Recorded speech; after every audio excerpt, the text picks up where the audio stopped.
Good morning everyone. आज के इस वीडियो में आप लोगों को बताया जाएगा 10वीं के मैथ सब्जेक्ट का पहला चैप्टर। इसका नाम है वास्तविक संख्याएं, जिसमें आप वास्तविक संख्याओं के मुख्य रूप से दो गुणों के बारे में जानेंगे। पहला आपका है यूक्लिड विभाजन प्रमेयिका या एल्गोरिथम, और फिर इसके पश्चात जो दूसरा आपका है अंकगणित की आधारभूत परिमेय। तो सबसे पहले ये जानेंगे कि यूक्लिड विभाजन प्रमेयिका या एल्गोरिथम होता क्या है, और इसके पश्चात इस पर आधारित सवालों को देखेंगे। तो यूक्लिड विभाजन प्रमेयिका किसे कहा जाता है? देखिए स्टूडेंट, ये आपका संख्याओं की विभाज्यता पर आधारित है। जो संख्याएं होती हैं, संख्याओं की विभाज्यता,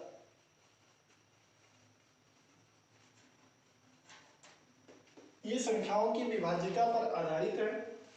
अब इसको परिभाषित यदि किया जाए तो यदि मान लीजिए कोई भी दो पूर्णांक आपके हैं, धनात्मक पूर्णांक ए और बी, माना दो धनात्मक पूर्णांक हैं, तो इन दोनों धनात्मक पूर्णांकों ए और बी दोनों धनात्मक पूर्णांकों के लिए Q तथा R दो पूर्णांक इस प्रकार होंगे। यदि मतलब ये दो पूर्णांक ए और बी कोई भी दिए गए हों, तो इन दो दिए गए पूर्णांकों के लिए Q तथा R दो पूर्णांक इस प्रकार होंगे कि ये बराबर होगा आपका V into Q plus R के। जहां ये लिख सकते हैं कि जो R का मान है, R का मान ग्रेटर देन इक्वल होगा 0 के, या फिर इसका मान लेस देन होगा B के। यहाँ पर ये देखेंगे कि ये जो आपका यूक्लिड विभाजन प्रमेयिका है, जिसके अनुसार ये लिखा गया है कि यदि कोई दो दिए गए पूर्णांकों ए तथा बी के लिए Q तथा R दो पूर्णांक इस प्रकार होंगे कि ये बराबर होगा B into Q plus R। जहां पर ये दिखाया गया कि जो R का मान होता है, R का मान या तो 0 के मान के बराबर या तो फिर 0 से बड़ा होता है, और फिर ये B से छोटा होता है। यदि देखा जाए तो ये आपका वही मतलब लंबी विभाजन प्रक्रिया, जिसमें आप ये लिखते थे भाज्य बराबर भाजक गुणे भागफल और प्लस शेषफल। ये आपका वही लंबी विभाजन प्रक्रिया है, मतलब इसको आप लंबी विभाजन प्रक्रिया भी कह सकते हैं, और इसी को कहा गया यूक्लिड विभाजन प्रमेयिका। अब यूक्लिड विभाजन प्रमेयिका और एल्गोरिथम दोनों एक दूसरे पर आधारित हैं, मतलब दोनों एक ही हैं, आप ये कह सकते हैं, यूक्लिड विभाजन प्रमेयिका और एल्गोरिथम। तो इस तरीके से ये जो आपका है यूक्लिड विभाजन प्रमेयिका क्या है, ये सबसे पहले तो ये जान लीजिए कि संख्याओं की विभाज्यता पर आधारित है। यहाँ पर देखिए आपको बताया गया कि जो यूक्लिड विभाजन प्रमेयिका है, ए और बी किन्हीं दो पूर्णांकों के लिए विभाज्यता यानी लंबी विभाजन प्रक्रिया के आधार पर ही इस प्रमेयिका को लिखा गया, प्रमेय को लिखा गया है। अब इसमें ये जान लीजिए कि प्रमेयिका क्या होता है। आपको बताया गया कि यूक्लिड विभाजन प्रमेयिका, इसमें इसके बारे में बताया गया। तो प्रमेयिका है क्या कि स्टूडेंट, प्रमेयिका एक सिद्ध कथन होता है, जिसकी सहायता से हम क्या करते हैं, मतलब कुछ दिए गए कथनों को सिद्ध करते हैं। तो इसका प्रयोग मुख्य रूप से आपका अभी आगे आएगा सिद्ध करने के लिए कि सिद्ध कीजिए कि किसी विषम पूर्णांक, मतलब आपका 3m प्लस 1 3m प्लस 3 इस तरीके से कुछ दिया रहेगा कि इतने के रूप का हो सकता है।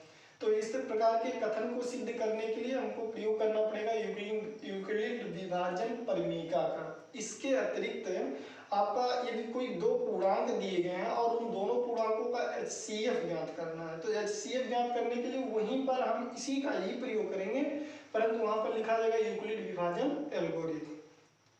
तो इस तरीके से यूक्लिड विभाजन एल्गोरिथम और यूक्लिड विभाजन प्रमेयिका है क्या, उसके बारे में आपको बताया गया। अब इसके आधार पर फिर इसके पश्चात ये जो दूसरा आपका था, दूसरे के बारे में जान लीजिए। आगे आपको विस्तार से इसके बारे में बताया जाएगा अंकगणित की आधारभूत परिमेय। ये जो अंकगणित की आधारभूत परिमेय है, ये आधारित होता है संख्याओं के गुणन से, गुणन पर आधारित होता है, संख्याओं के गुणन पर।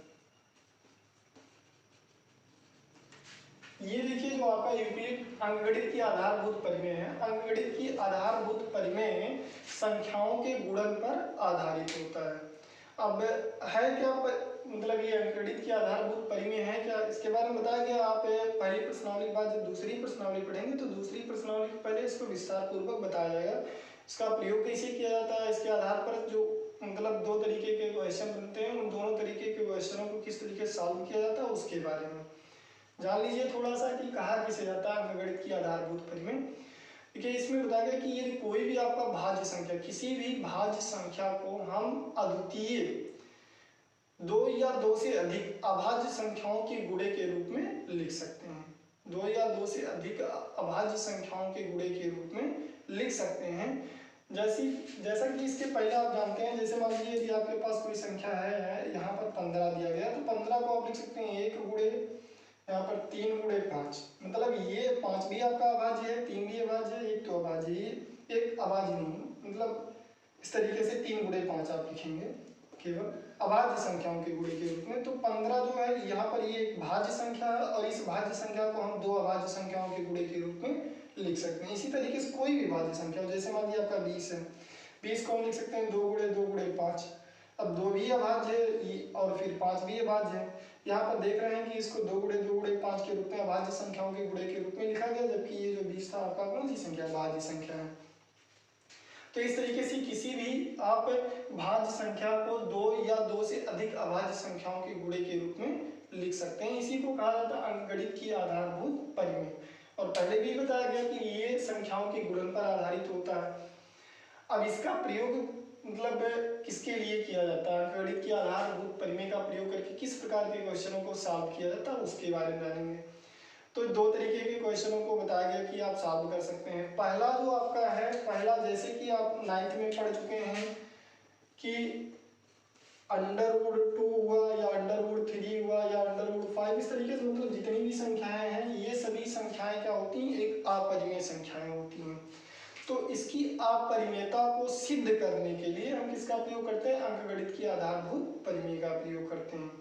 मतलब ये सिद्ध करना होता है यहाँ पर कि ये जो दिया गया √2 संख्या है ये अपरिमेय ही है। और जो दूसरा आपको बताया गया कि दूसरा इस पर आधारित जो प्रश्न बनता है वो आपका आता है P/Q के रूप में। यदि कोई भी संख्या लिखी गई है तो बिना लंबी विभाजन प्रक्रिया किए, मतलब बिना आप भाग दिए कैसे ये बता सकते हैं कि ये जो दी गई संख्या है इसका दशमलव प्रसार शांत है कि अशांत है। तो इसके लिए भी क्या किया जाता है, अंकगणित की आधारभूत परिमेय का प्रयोग किया जाता है। और अंकगणित की आधारभूत परिमेय का प्रयोग करके ये जो संख्या क्यों दिया गया है इसका हम, ये मान लीजिए भाज्य संख्या कोई भी संख्या है तो इसका हम क्या करते हैं, अभाज्य गुणनखंड ज्ञात करते हैं और उसके आधार पर हम ये बता देते हैं कि ये जो दी गई संख्या है इसका दशमलव प्रसार शांत होगा कि अशांत होगा। तो ये जो अंकगणित की आधारभूत परिमेय, इस पर आधारित ये जो दोनों तरीके के सवाल आते हैं इन सब के बारे में बताया गया, अगली प्रश्नावली में जानेंगे। अब यहाँ पर ये जो आपको बताया गया यूक्लिड विभाजन परिमेय का या एल्गोरिथम, इसका प्रयोग भी बताया गया, इसका एल्गोरिथम का प्रयोग बताया गया HCF ज्ञात करने के लिए। और परिमेय का आपको बताया गया कि किसी वह मतलब कोई एक सिद्ध कथन होता है जिसका प्रयोग करके हम क्या करते हैं, मतलब सिद्ध करते हैं, कोई कथन सिद्ध करते हैं। इसके अतिरिक्त आपको 9th में भी बताया गया अपगृहीत। अपगृहीत किसे कहा जाता है, तो ये बताया गया था कि मतलब एक सदैव सत्य कथन होता है जिसे सिद्ध नहीं किया जा सकता है, परंतु उसका प्रयोग करके हम अन्य कथनों को क्या करते हैं, सिद्ध करते हैं। तो वो अपगृहीत है और ये परिमेय का है जो सिद्ध किया जा सकता है और इसी का प्रयोग करके हम अन्य कथनों को भी क्या करते हैं, सिद्ध करते हैं। तो अब जानेंगे मतलब यूक्लिड विभाजन एल्गोरिथम पर आधारित जो सवाल हैं आपके, जैसे बताया गया कि किन्हीं दो दिए गए पूर्णांकों का HCF ज्ञात करना, किस तरीके से ज्ञात करते हैं उसके बारे में जानेंगे। तो पहले तरीका जान लेते हैं, उसके बाद फिर उस पर आधारित एक सवाल। देखिए जैसे मान लीजिए कि हमारे पास कोई दो पूर्णांक दिए गए हैं A और B दो पूर्णांक हैं जिसमें ये दिया गया है कि A ग्रेटर देन B है, ये ग्रेटर देन B है।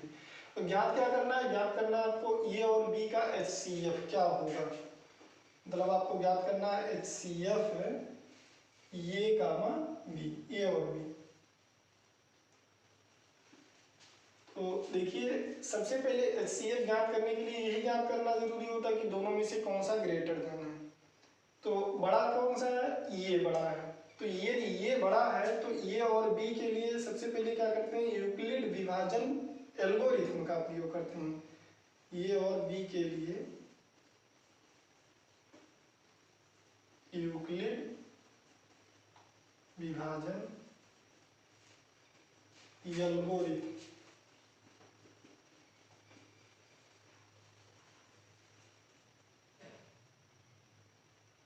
के अनुसार,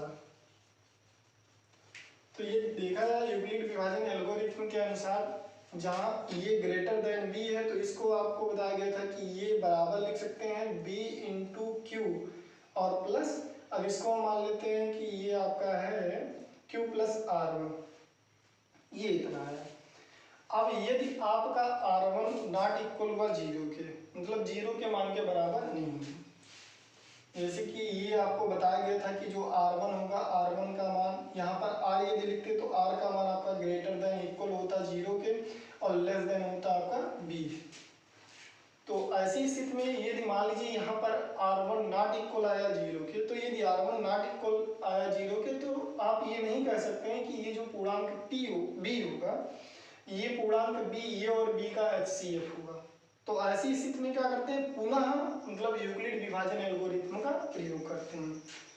तो यहाँ पर यदि लिखेंगे यदि R1 नॉट इक्वल 0, मतलब 0 के बराबर ना हो, तो यहाँ पर लिखेंगे सबसे पहले यहाँ पर ये लिख लेते हैं यदि R1 इक्वल हुआ 0 के, R1 इक्वल 0, तब आपका ये जो B पूर्णांक है, B पूर्णांक ए और B का क्या हो जाएगा, HCF हो जाएगा। तब है HCF ये और B ये इक्वल होगा कितने के, B के। परंतु यदि R1 नॉट इक्वल 0, R1 का मान 0 के मान के बराबर ना हो, यहाँ पर Q1 लिख लेंगे, R1 का मान 0 के मान के बराबर ना हो, तो पुनः क्या करते हैं, अब किसके किसके लिए यूक्लिड विभाजन एल्गोरिथ्म का प्रयोग करेंगे। तो इसके लिए आप ये जो आपका पूर्णांक B आया, B और फिर R1, इन दोनों में ये जो B होगा आपका ग्रेटर देन होगा, तो B और R1 के लिए पुनः क्या करते हैं, यूक्लिड विभाजन एल्गोरिथ्म का प्रयोग करते हैं। तो लिखेंगे तो B और R1 के लिए, R1 के लिए फिर ये यूक्लिड विभाजन एल्गोरिथ्म के अनुसार, तो यदि इन दोनों पूर्णांकों के लिए पुनः यूक्लिड विभाजन एल्गोरिथ्म के अनुसार देखा जाए तो B तो ग्रेटर देन ही है, तो ऐसी स्थिति में लिखेंगे B इक्वल आपका आएगा R1 इंटू Q2 और ये प्लस आपका हो जाएगा R2, ये इतना हो जाएगा। अब इसके पश्चात यदि यहाँ पर फिर लिखेंगे यदि R2 इक्वल 0, R2 का मान 0 के मान के बराबर हो गया, R2 इक्वल 0, तब आपका HCF ये और B का जो HCF होगा, A और B का HCF आपका बराबर होगा R1 के, तब R1 के मान के बराबर। परंतु यदि यहाँ पर लिखेंगे R2 नॉट इक्वल 0, R2 का मान 0 के मान के बराबर ना हो, तो अब पुनः किसके किसके लिए यूक्लिड विभाजन एल्गोरिथ्म का प्रयोग करेंगे, R1 और R2 के लिए। तो यहाँ पर लिखेंगे R1 और R2 के लिए यूक्लिड विभाजन एल्गोरिथ्म का के अनुसार। तो यदि R1 और R2 के लिए, इन दोनों पूर्णांकों के लिए यूक्लिड विभाजन एल्गोरिथ्म के अनुसार लिखते हैं, तो R1 ग्रेटर देन है, तो ऐसी स्थिति में फिर लिखेंगे R1 और ये इक्वल हो जाएगा आपका R2 इंटू Q3 और प्लस आपका हो जाएगा R3, ये इस तरीके से। अब पुनः यदि R3 का मान 0 है तो R2 आपका हो जाएगा A और B का HCF, और यदि मान लीजिए R3 का मान 0 नहीं आया तो पुनः क्या करते हैं, R2 और R3 के लिए यूक्लिड विभाजन एल्गोरिथम का प्रयोग करते हैं, उसके अनुसार लिखते हैं। तो इस तरीके से ये प्रक्रिया तब तक जारी रखी जाती है जब तक कि यहाँ पर शेषफल का मान अर्थात r का मान 0 के मान के बराबर ना हो जाए। और जैसे ही r का मान 0 के मान के बराबर हो जाता है तुरंत आप यहाँ पर जो b का मान आता है, b के स्थान पर जो मान प्राप्त होता है वही क्या होता है, उन दोनों जो दिए गए पूर्णांक थे उन दोनों दिए गए पूर्णांकों का HCF हो जाता है। अब आपका जैसे पहला जो क्वेश्चन है, पहला आपका क्वेश्चन है, इसमें 135 और 225 HCF ज्ञात करना है यूक्लिड विभाजन एल्गोरिथम का प्रयोग करके। तो ज्ञात करेंगे ठीक इसी प्रकार से, जैसे कि आपको संख्या दी गई है 135 और 225, ये संख्या दी गई, मतलब ये दोनों पूर्णांक दिए गए, दो संख्या दी गई, इन दोनों संख्याओं का आपको HCF ज्ञात करना है। तो HCF ज्ञात करने के लिए देखिए यहाँ पर सबसे पहले लिखेंगे 225 ग्रेटर देन है 135 के। तो यदि ये 225 संख्या बड़ी है तब यहाँ पर लिखा जाएगा 225 और 135 के लिए यूक्लिड विभाजन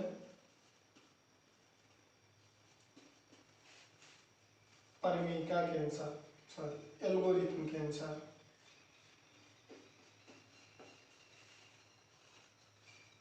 तो ये इन दोनों पूर्णांकों के लिए यूक्लिड विभाजन एल्गोरिथम के अनुसार लिखा जाए तो इसका मान आएगा 225, ये इक्वल होगा आपका 135।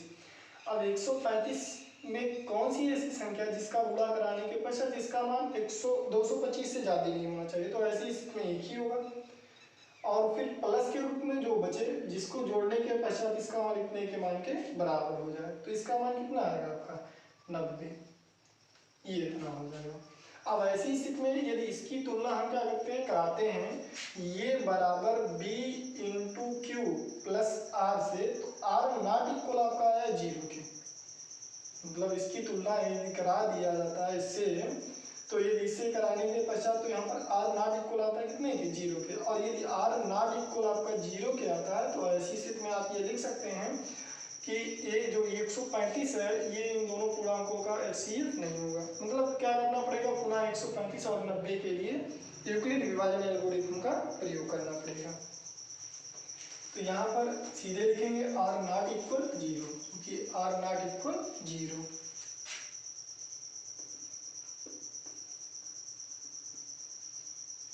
इसलिए अब यहाँ कौन कौन सी संख्या, 135 और 90, 135 और 90 के लिए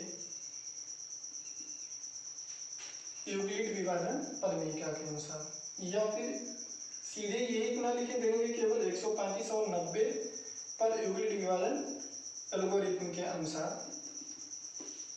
तो यदि उसके अनुसार देखा जाए तो पुनः लिखेंगे 135, ये इक्वल लिखा जाएगा कितने के 90 इंटू, अब फिर गुणा कराएंगे एक ही बार और प्लस के रूप में लिखेंगे कितने के 45 के, ये इतना आपका मान आ जाएगा। अब इसके पश्चात पुनः यहाँ पर देख रहे हैं फिर से r नॉट इक्वल कितने के 0 के, यदि तुलना कराते हैं तो r का मान 45 आएगा, जबकि r नॉट इक्वल है 0 के, r का मान फिर से 0 के मान के बराबर नहीं है। तो पुनः क्या करते हैं, पुनः इसके लिए यूक्लिड विभाजन कौन कौन सी संख्या, 90 और 45 के लिए, तो यहाँ पर फिर लिखा जाएगा पुनः 90 और 45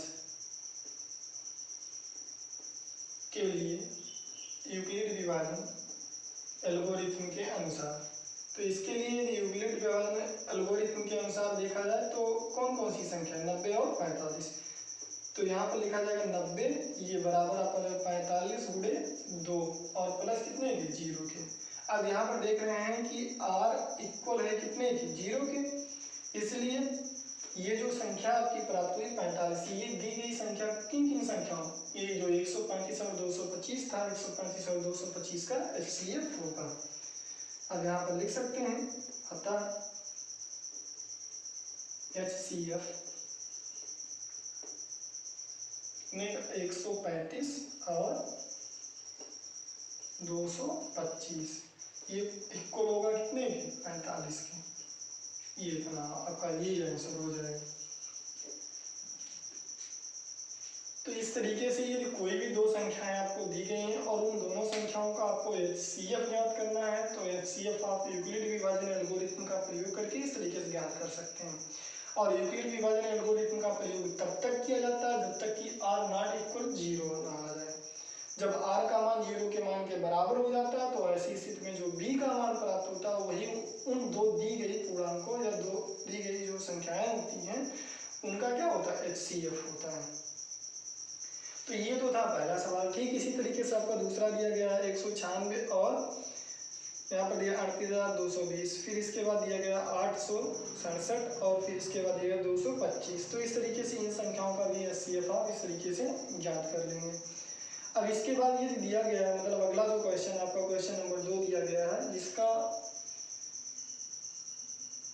मतलब आप ये कह सकते हैं कि जो क्वेश्चन नंबर 2 दिया गया, क्वेश्चन नंबर 2 में दिया क्या गया सबसे पहले ये जान लीजिए। कोई विषम धन पूर्णांक 6q + 1 और 6q + 3 6q + 5 के रूप का होता है। मतलब यदि कोई भी विषम धन पूर्णांक है, विषम धन पूर्णांक, तो वह या तो 6q + 1 हो सकता है या तो 6q + 3 हो सकता है या तो 6q + 5 के रूप का हो सकता है। ये आपको मतलब सिद्ध करना है। तो सिद्ध करने के लिए आपको बताया गया था यूक्लिड विभाजन परिमेय लिखा जाता है, क्योंकि परिमेय एक मतलब सिद्ध कथन होता है जिसकी सहायता से हम क्या करते हैं सिद्ध करते हैं, किसी भी दिए गए कथन को सिद्ध करते हैं। तो मतलब इस पर आधारित इस तरीके के 2-3 सवाल हैं आपके। जैसे आपका दूसरा सवाल ये है, तीसरा सवाल कहा गया किसी धनात्मक पूर्ण संख्या का वर्ग प्रत्येक यम पूर्णांक के लिए 3m + 1 के रूप का होता है। ठीक इसी तरीके से आपका दिया गया घन मतलब किसी पूर्णांक यम के लिए किसी धनात्मक पूर्णांक का जो घन होता है वो 9m + 1 9m + 8 के रूप का होता है।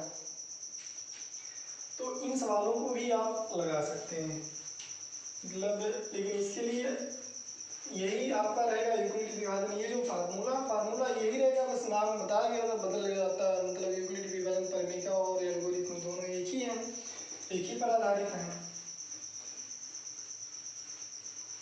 इसमें देखिए ये जो अगला सवाल है आपका, इसमें एक सवाल जैसे मान लीजिए कोई विषम धन पूर्णांक कहा गया कि कोई विषम धन पूर्णांक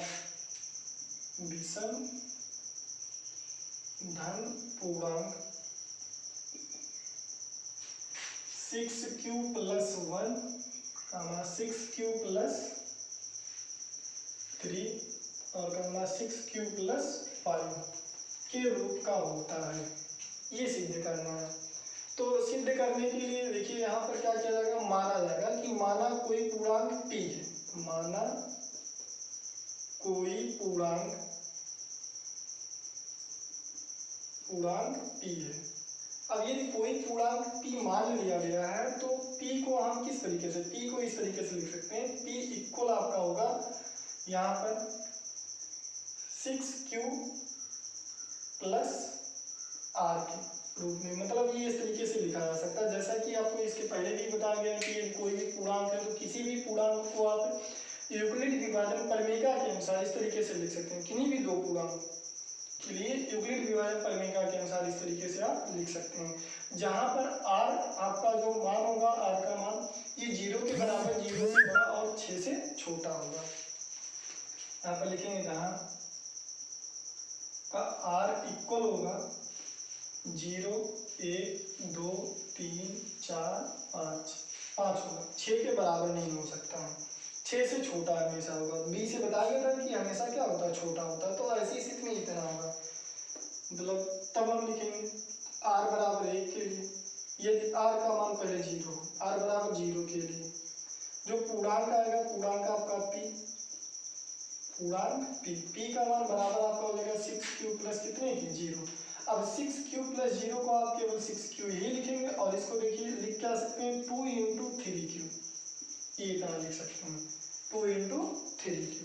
फिर इसके पश्चात जब r बराबर क्या हो 1 हो, तो यदि r बराबर 1 है तो पूर्णांक आपका p बराबर होगा कितने के 6q + 1। अब इसमें से तो टू उभयनिष्ठ किया नहीं जा सकता, तो ये इतना ही रहेगा। फिर इसके पश्चात जब r बराबर 2 r इक्वल टू, तो यहाँ पर पूर्णांक t ये बराबर हो जाएगा कितने के 6q प्लस 2 के। अब इसमें से देखिए 2 उभयनिष्ठ किया जा सकता है, तो यदि 2 को उभयनिष्ठ करते हैं तो आएगा आपका 3q प्लस 1, ये इतना आ जाएगा। फिर इसके बाद यहाँ पर r इक्वल 3 के लिए पूर्णांक t 6q प्लस 3, अब इसमें से उभयनिष्ठ होगा नहीं। r इक्वल 4 हो तो पूर्णांक t इसका मान बराबर होगा 6q प्लस 4 के, और इसमें से यदि 2 आप उभयनिष्ठ ले लेते हैं तो इसका मान आएगा 3q प्लस 2 के, इतना हो जाएगा। फिर इसके पश्चात यदि r बराबर कितना हो 5 लास्ट मान, तो यहाँ पर आप ये लिख सकते हैं कि पूर्णांक t इसका मान बराबर आएगा 6q प्लस 5। अब इससे भी उभयनिष्ठ नहीं किया जा सकता है।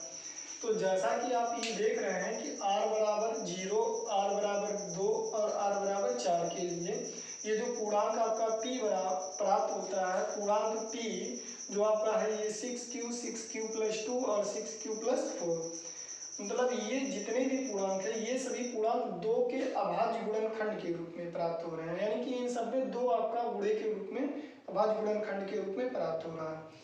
तो ऐसी स्थिति में यदि कोई भी संख्या है जिसका अभाज्य गुणनखंड 2 हो तो वह संख्या सम संख्या होती है।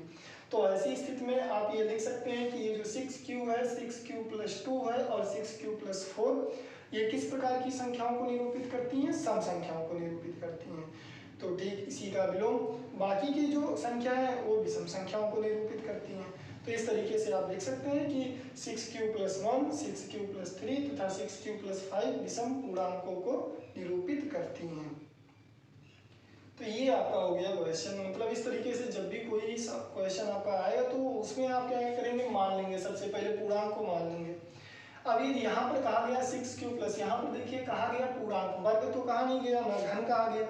तो ऐसी स्थिति में यहाँ पर 6q पूरा मान लेंगे। लेकिन यदि वर्ग कहा गया होता, मतलब जैसे ये कहा गया होता कि किसी धनात्मक पूर्णांक का वर्ग, और फिर उसमें यहाँ पर जैसे आपका एक क्वेश्चन दिया गया है 3m के रूप में दिया गया, 3m प्लस 1 दिया गया। तो यदि 3m प्लस 1 दिया गया है तो ऐसी स्थिति में जब पूर्णांक आप p मानेंगे तो वहां पर भी 3m प्लस r मान लेंगे। परंतु यदि मान लीजिए यहाँ पर 3m ना दे करके मान लीजिए आपका दिया गया होता इसमें 4m दिया गया होता, या फिर मान लीजिए इसके अतिरिक्त 6m दिया गया होता, इस तरीके से 6 के गुणे के रूप में दिया गया होता, तो इतना नहीं वहाँ पर मानते, क्योंकि यदि इतना मानेंगे तो संख्या बहुत ज़्यादा बड़ी हो जाएगी। और यदि मान लीजिए यहाँ पर इसी तरीके से दिया गया होता, 6m दिया गया होता, तो ऐसी स्थिति में यदि इतना मानते तो ये ज़्यादा संख्याएँ प्राप्त हो जाती। तो ऐसी स्थिति में मतलब जब भी इस तरीके कोई क्वेश्चन, जैसे अगला आपका है कहा गया 9m के रूप में, जो पूर्णांक संख्या का घन है, लास्ट वाला क्वेश्चन, उसमें 9m प्लस यहाँ पर बताया गया है कि 1, और फिर इसके बाद कहा गया 9m प्लस 8 के रूप का हो सकता है, घन है। तो यदि हम मान लीजिए पूर्णांक को 9m मान लेते हैं, p इक्वल मान लेते हैं कि इसका मान है 9m प्लस r के, तो ऐसी कुल कितनी संख्याएं आपकी प्राप्त होंगी, 9, और 9 संख्याओं का घन करेंगे तो बहुत ज़्यादा बड़ा हो जाएगा। तो ऐसी स्थिति में इतना ना मान करके क्या करते हैं, हम मान लेते हैं, जैसे कि हम जानते हैं कि यदि 3 का वर्ग करेंगे तो 9 आएगा, इसका मतलब 9 आपका उभयनिष्ठ हो जाएगा। परंतु घन कहा गया तो घन से उससे तो मतलब है नहीं, मतलब यदि घन भी करते हैं, 3 का घन भी करते हैं, तब भी उससे 9 आपका क्या किया जा सकता है, उभयनिष्ठ किया जा सकता है, यानी कि जो पूर्णांक आपका प्राप्त होगा वो 9m के रूप का प्राप्त हो सकता है। तो ऐसी स्थिति में आप ये 3m प्लस r मानेंगे, मतलब यदि इसको 3m प्लस r ना मान करके 9m प्लस r मान लेते हैं तो ऐसी स्थिति में संख्या आपकी बहुत ज़्यादा हो जाएगी। और यदि संख्याओं की संख्या बढ़ जाएगी, मतलब बहुत ज़्यादा संख्याएं प्राप्त हो जाएंगी, तो घन करेंगे, सिद्ध करेंगे तो बहुत लंबा हो जाएगा। तो ये आपका पहली प्रश्नावली थी, मतलब इस पर आधारित ये जो आपको बताया यूक्लिड विभाजन प्रमेय का यूक्लिड विभाजन एल्गोरिथम, इसके आधार पर मतलब एल्गोरिथम के आधार पर संख्याओं का HCF ज्ञात किया जाता है, और जो प्रमेयिका है ये बताया गया कि एक सिद्ध कथन है, इसके अनुसार किसी दिए गए कथन को सिद्ध किया जाता है। तो इस तरीके से ये सिद्ध करने वाला क्वेश्चन, और इसके पहले जो आपको बताया गया HCF ज्ञात करने ये इन दोनों पर आधारित 5-6 क्वेश्चन ही आपकी किताब में पूरा दिया गया है एनसीईआरटी के इस पहले प्रश्नावली में। तो इन सवालों को लगा लेंगे। इसके पश्चात आपको मतलब अगले प्रश्नावली यानी कि जो आपका आधारित है अंकगणित की आधारभूत परिमेय पर, उसको बताया जाएगा और फिर उस पर आधारित जितने भी सवाल हैं उन सवालों को सॉल्व करवाया जाएगा।